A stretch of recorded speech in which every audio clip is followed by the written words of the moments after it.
वादा नहीं विकास करेंगे और जन जन का सम्मान करेंगे। हाँ भाइयों बहनों, ग्राम पंचायत मेघवा से कर्मठ, ईमानदार, जुझारू एवं सरल स्वभाव वाली प्रत्याशी श्रीमती महेश्वरी श्रीवास्तव, पत्नी कुलदीप श्रीवास्तव उर्फ कक्कू भैया, जिनका चुनाव निशान किताब है, तो किताब वाले खाने पर मोहर लगाना है। आने वाले प्रधानी के चुनाव में श्रीमती महेश्वरी श्रीवास्तव, पत्नी कुलदीप श्रीवास्तव, कक्कू भैया को भारी से भारी मतों से विजयी बनाना है।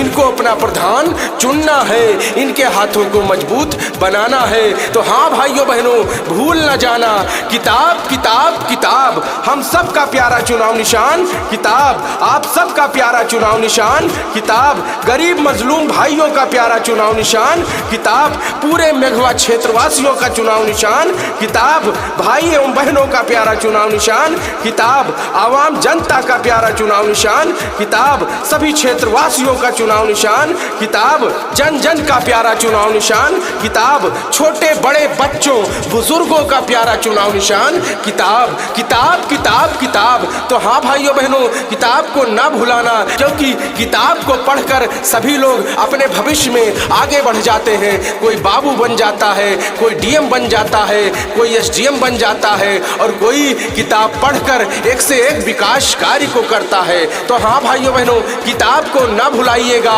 और आने वाले 19 तारीख को किताब वाले खाने पर मोहर लगाकर ग्राम पंचायत मेघवा से प्रधान पद की कर्मठ, ईमानदार, जुझारू, सरल एवं साधारण स्वभाव वाली प्रत्याशी श्रीमती महेश्वरी श्रीवास्तव, पत्नी कुलदीप श्रीवास्तव उर्फ कक्कू भैया, जिनका चुनाव निशान है किताब, तो किताब वाले खाने पर मोहर लगाना है और श्रीमती महेश्वरी श्रीवास्तव, पत्नी कुलदीप श्रीवास्तव, कक्कू भैया को भारी से भारी मतों से विजयी बनाना है, इनको जिताना है। तो हाँ भाइयों बहनों, भूल न जाना, किताब किताब किताब किताब किताब। कुलदीप श्रीवास्तव, कक्कू भैया जिंदाबाद जिंदाबाद जिंदाबाद, श्रीमती महेश्वरी श्रीवास्तव जिंदाबाद जिंदाबाद जिंदाबाद। कुलदीप श्रीवास्तव जी मेघवा के शान जी, सुना ए चाचा चाची दिया मतदान जी।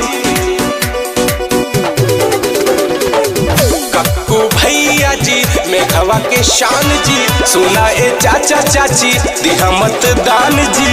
लागी ना विरोधियन के दौआ दादा दौआ हो, कुलदीप भैया के अब की जितैया प्रधानी के चुनौआ हो, किताब पर सभे मोहर लगैया, इनके जितैया चुनौआ हो। अपनी तिजोरी तो हर कोई भरता है, अपनी तिजोरी तो हर कोई भरता है, और ऐसा प्रधान चुनिए जो आपके ग्राम पंचायत के लिए भी कुछ करता है। तो हाँ भाइयों बहनों, कुछ करने का जज्बा आपकी अपनी बेटी, आपकी अपनी बहन महेश्वरी श्रीवास्तव जी में है। तो विकास की गंगा बहाना है, हर एक काम को कराना है, गांव गांव में सड़क बनवाना है, गांव गांव में शौचालय बनवाना है, बिजली लगवाना है, नल लगवाना है, कॉलोनी पाना है। तो इस बार किताब वाले खाने पर मोहर लगाना है और श्रीमती महेश्वरी श्रीवास्तव, पत्नी कुलदीप श्रीवास्तव, कक्कू भैया को भारी से भारी मतों से विजयी बनाना है, इनको जिताना है। तो हाँ भाइयों बहनों, भूल न जाना, किताब किताब किताब। कुलदीप श्रीवास्तव, कक्कू भैया जिंदाबाद जिंदाबाद जिंदाबाद, श्रीमती महेश्वरी श्रीवास्तव जिंदाबाद जिंदाबाद जिंदाबाद। कुलदीप भैया के रख लिया मान हो, भैया के ये बाई राधा समाज के सेवा करी है हो, अन्याय के खिलाफ में लड़ी है हो।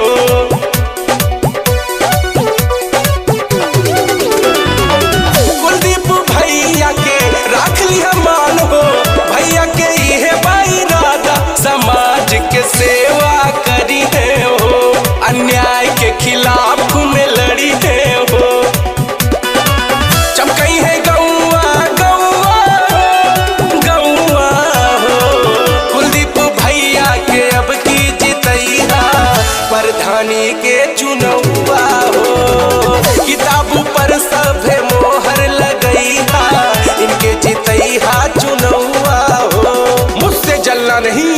मेरे साथ चलना होगा, मुझसे जलना नहीं, मेरे साथ चलना होगा। और ये हम सबके हक की लड़ाई है, हम सबको मिलकर लड़ना होगा। तो हाँ भाइयों बहनों, मन में विचार बना लीजिए, एकजुट हो जाइए और संगठित हो जाइए और आने वाले 19 तारीख को किताब पर मोहर लगाकर ये बता दीजिए कि एकता में कितनी शक्ति होती है। अपनी बहन, अपनी बेटी, अपनी चहेती श्रीमती महेश्वरी श्रीवास्तव, पत्नी कुलदीप श्रीवास्तव, कक्कू भैया को प्रधान बनाकर ये दिखा दीजिए कि हाँ, एकता में बहुत शक्ति होती है। तो हाँ भाइयों बहनों, इस बार भुलाना ना, किताब किताब किताब किताब किताब वाले खाने पर मोहर लगाना और श्रीमती महेश्वरी श्रीवास्तव, पत्नी कुलदीप श्रीवास्तव, कक्कू भैया को भारी से भारी मतों से विजयी बनाना, इनको जिताना। हाँ भाइयों बहनों, भूल न जाना, किताब किताब किताब। कुलदीप श्रीवास्तव, कक्कू भैया जिंदाबाद जिंदाबाद जिंदाबाद, श्रीमती महेश्वरी श्रीवास्तव जिंदाबाद जिंदाबाद जिंदाबाद। कुलदीप भैया को मौका दे दा एक बार हो, करी है ये सबके विकसवा, विरोधियन के दिल में होता हल्का हो, कि जाम होई सबके चक्का हो।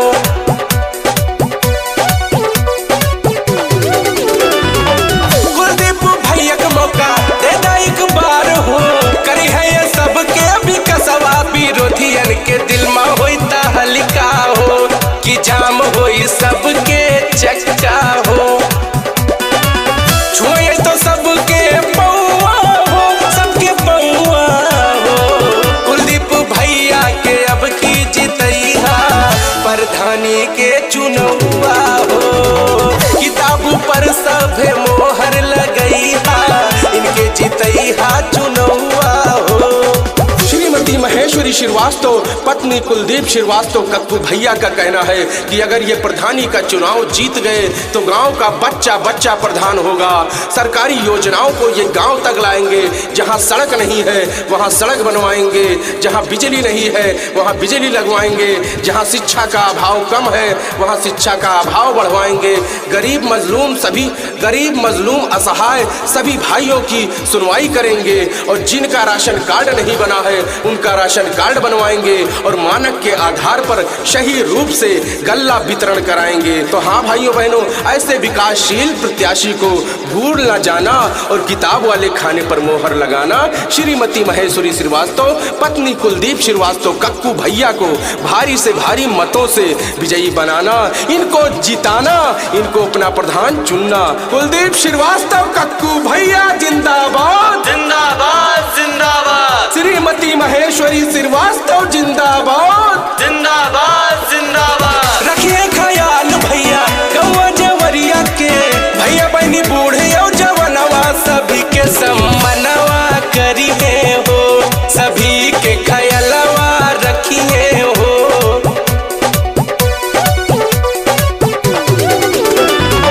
रखिए ख्याल भैया गौवा जवरिया के, भैया बहनी बूढ़े और जवनवा सभी के सम्मानवा करिए हो, सभी के ख्यालवा रखिए हो। रोशन करिए भैया सबके नमवा हो, सबके नमवा हो, कुलदीप भैया के अब की जितैया, प्रधानी के चुनौआ हो, किताब पर सभे